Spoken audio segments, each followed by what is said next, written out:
Assalomu alaykum hurmatli bakalavriat talabalari.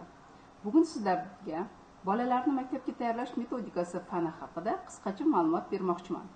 Bugungi kunda maktabgacha ta'lim tizimida bolalarni maktab ta'limiga sifatli tayyorlash dolzarb masala hisoblanadi. Chunki bolaning maktabdagi muvaffaqiyati aynan maktabgacha davrda shakllangan tayyorgarlik darajasiga bevosita bog'liqdir. Maktabga tayyorgarlik bolaning nafaqat bilim darajasi, balki uning jismoniy, psixologik, ijtimoiy va nutqiy rivoji bilan belgilanadi. Shu bois bolalarni maktabga tayyorlash metodikasi fani bo'lajak pedagoglar uchun asosiy kasbiy fanlardan biri sanaladi.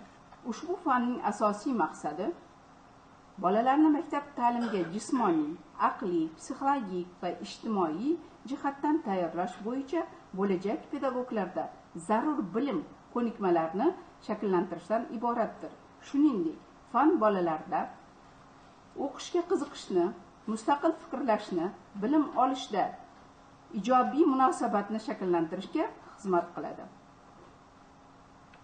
Fanning asosiy vazifalari quyidagilarga kiradi. Bolalarning jismoniy, aqliy, nutqiy va ijtimoiy tayyorgarligini rivojlanishini ta'minlash, maktabga tayyorgarlik mezonlarini aniqlash va baholash, didaktik o'yinlar, mashg'ulotlar orqali ta'lim berish, bolalarda intizom, mustaqillik va mas'uliyatni shakllantirish, ota-onalar bilan hamkorlikni yo'lga qo'yishdir. Bu vazifalar albatta bolani maktabga moslashuvini yengillashtirib boradi. Ushbu fan talabalarga bolalarni maktabga tayyorlashning nazariy asoslari haqida bilim berib, zamonaviy pedagogik metod va texnologiyalardan samarali foydalanishga o'rgatadi. Shuningdek, talabalar bolalar bilan ishlash bo'yicha amaliy ko'nikma va malakalarga ega bo'ladilar.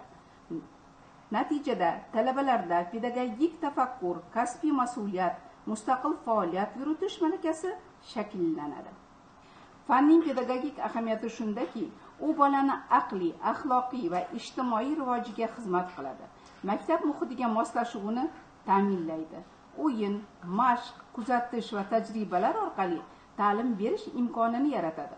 Bu esa bolani stressiz va muvaffaqiyatli o'qishga tayyorlaydi. Kelajakda ushbu fan ta'lim sifati va samaradorligini oshiradi. Maktabga tayyor raqobatbardosh avlodni tarbiyalaydi. Uzluksiz ta'lim tizimini mustahkamlab, jamiyatning intellektual salohiyatini yuksaltirishga xizmat qiladi. Xulosa qilib aytganda, bolalarni maktabga tayyorlash metodikasi fani maktabgacha ta'limni muhim poydevorini yaratadi. Bolani maktabga muvaffaqiyatli o'qishga zamin tayyorlaydi. Jamiyat taraqqiyotiga bevosita jiddiy ta'sir ko'rsatadi. Shu sababli bu fan bugungi va kelajak pedagog uchun nihoyatda muhim hisoblanadi. E'tiboringiz uchun rahmat.